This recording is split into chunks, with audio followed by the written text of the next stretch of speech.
Hey there guys, it's Anthony here from Cutting Edge Guitar, and in today's video I want to deliver my final verdict on what I think about the new Ibanez Q series.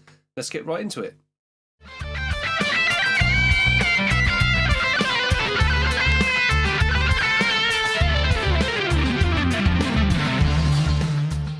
Okay guys, anyone who's been following my channel would see that I've had these guitars on trial for a little while. I've done a few different playthroughs, I've had a first look, I gave my first impressions about these guitars, and in today's video I just want to talk through what I really think about them, help anyone out there who's thinking about buying them, help you make some decisions, and just, you know, tell you what I think about these guitars and all the rest of it, because obviously at the moment they're so new, they're not super easy to get hold of, so I just want to talk you through it really. It's been interesting, an interesting ride, an interesting journey, because I don't really own, well, I certainly don't own any headless guitars, and I've not played all that many before having a go on these. I've played Strandbergs and I've played Steinbergers that belong to students of mine, and that's about it. So with these, the first thing that you have to kind of get used to for most people is going to be the fact that the bodies are so thin, and it's an incredibly lightweight instrument. For me, that wasn't something that was too strange, because I am a massive fan of the Ibanez S series. Anyone who follows my channel will have seen that video. I'm sure it's one video of mine that's done really well. So it's kind of, these have got a similar sort of feel almost to the S series thing, in that they kind of mold to your body and they weigh next to nothing, you know. But playing a thin guitar probably isn't going to be a strange thing for people these days, because, you know, there's so many guitar designs out there that have these kind of interesting looks and appeals to them. I think the headless thing is kind of interesting. So I wanted to play a headless, or I wanted to get into headless just because it was something new and something different. It's kind of interesting, I think, with guitar territory these days. You know, like, guitarists love their traditions, hence why Gibsons, Fenders, you know, them sorts of things, they've always sold in droves. But these sorts of things, they're super modern type designs, right? It kind of is a bit weird getting used to the fact that you don't have that headstock there. When you're first playing these, it feels incredibly compact. It's sort of, although it's a full scale length guitar, it just feels tiny. I think you actually do get used to that very quickly. It feels quite nice. I mean, I'm a 24 fret guy. I have to have 24 frets on my guitars. When a lot of people say this sort of stuff about, oh, you know, why do you don't want 24 frets? It will ruin the tone because your neck humbucker's in the wrong position. All of these sorts of things.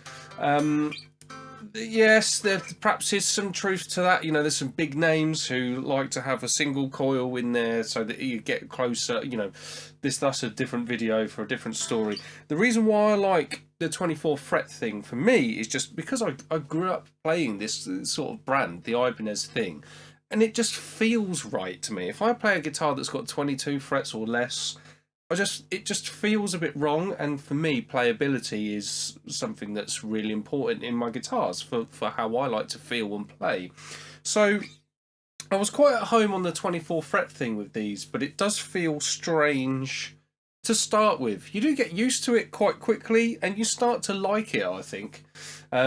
In terms of these two guitars, what I've got here, I've got the Q52, which is the laser blue one, and I've got the QX52. The difference being, if I hold them like this, you can see that the QX52 has got the slanted frets. I also find that the neck profile on the slanted fret QX52 is much more my thing. This has got a fatter sort of neck, whereas this one's got a thinner kind of neck. So if I was going to buy either of these two guitars, funnily enough, it's this one that I would go for. Whereas actually, when I first looked at them, the laser blue was kind of more my thing, and I thought, yeah, straight frets, what I'm used to, that's going to feel right. But actually, no, the neck profile feels great. When playing around on this guitar as well, I tend to find, like, these slanted frets, they're actually quite comfortable. Down this down this register of the neck, so from the 12th fret back to the 1st fret, it feels really comfortable. What I tend to find, I'm actually quite a visual guitar player. Although, yes, I play a lot by ear and that sort of thing, I am a very visual guitarist. I like to see where my scales and my arpeggios are, them sorts of things. I like to be visualising where I'm going to go on the neck. And I find that the slanted frets in the beginning, they kind of threw me out a little bit. It sort of was a bit, oi, this is different. You would get used to it, especially if you owned the guitar. I mean, I've only spent a few days playing these. Yeah, it's something to get used to. In terms of the tones and all that sort of thing, a 2 humbucker setup is what I personally really like. So that's why when I was picking these up to have a trial, these were the models that I went with, because you've got other versions like the Q54, I think it's called, and you've got ones that's got hum, single, that sort of thing. That's not really a setup that's for me. I prefer to have 2 humbuckers. So yeah, really like the setup. The tones that you get from it, considering this is a standard model, I think that the tones are really good. You know, you've got a nice output on the pickups. I certainly wasn't thinking, oh, I need something else. I mean, I don't know. If you bought one of these, you might want to upgrade them, but that's always up to the individual player, isn't it? I really love the switching. I love the fact that you've got a 5-way, and I love the fact that we've got the dynamics. I've never been a fan of coil taps. That's not really for me. So I really like this idea. I love a 5-way switch. That's what I'd go for on pretty much any guitar that I'd be buying. But the dynamics that gives you this 10 different switching thing that you've got on here. That's really, really cool. The controls and everything are really nice. The bridge, obviously, they have to have a particular style of bridge on these guitars, just because of the fact that it's headless. But it's really comfortable. You know, like when you're playing any palm muting that you're doing, or resting your hand on there, nothing jabs you, nothing hurts, which is all cool. To be honest, since I've had the guitars, I haven't really gone out of tune, so I haven't had to do much adjusting on these. But the little bits and bobs that I've felt, they all feel really good. What I will say is, although these are nice, they're very nice. I think that there is definitely scope going forward for Ibanez to be introducing the premium and prestige level of these instruments. Like I say, they're good, but considering I play Ibanez, I'm a fan of the brand. I like their guitars. I own loads of them. For me, there is definitely something in the Japanese build quality that I would personally rather pay a premium, pay a higher price, and get a guitar that I think was better made. That's not to say that these are poorly made, because they're really not. They're great guitars.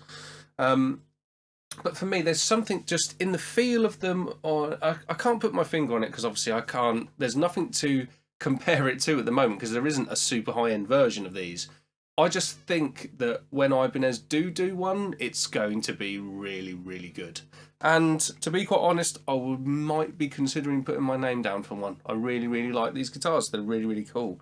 What other things were new to talk about? Oh, the aesthetic. That's something else for me. I think with these 2 guitars, again, because they're standard models, just that matte finish and just a straight colour scheme, they're cool. They look nice enough. But for me, I think if I was going to be paying a lot of money, because I think these guitars are about 800 quid at the standard. So when they do a premium and then the prestige ones, if they do them, I think they're going to be quite a high ticket price.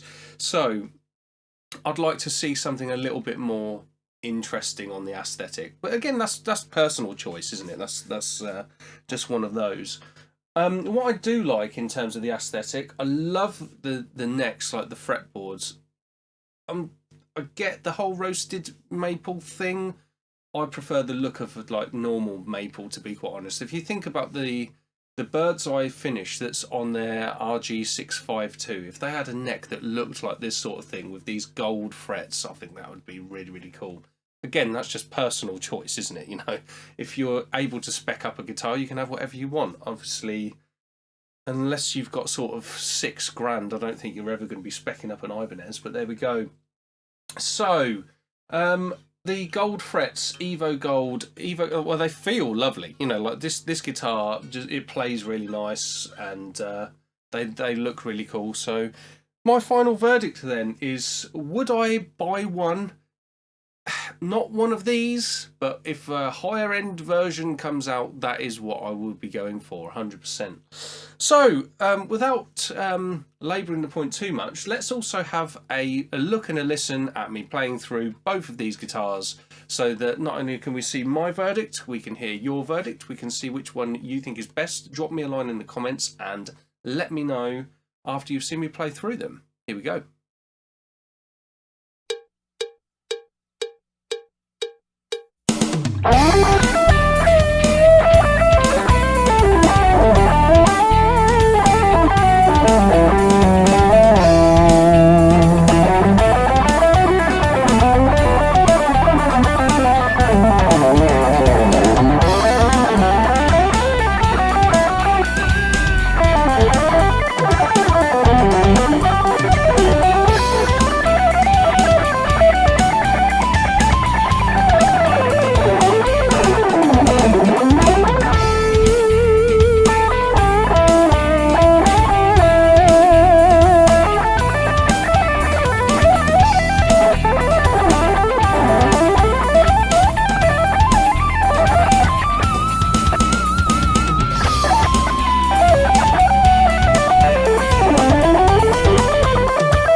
Okay guys, that's it then for my look at the Ibanez Q series guitars.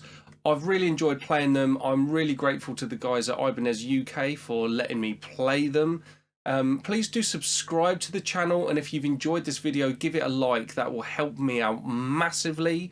If you want to support me, I have a whole host of instructional products hosted at Cutting Edge Guitar. All of the links for all of that stuff are in description. And if you want to grab a free copy of my first instructional guitar book, you can get one of those also at the links in the description. Just follow that free guitar book for you. Okay guys, you take care. I'll see you in the next video.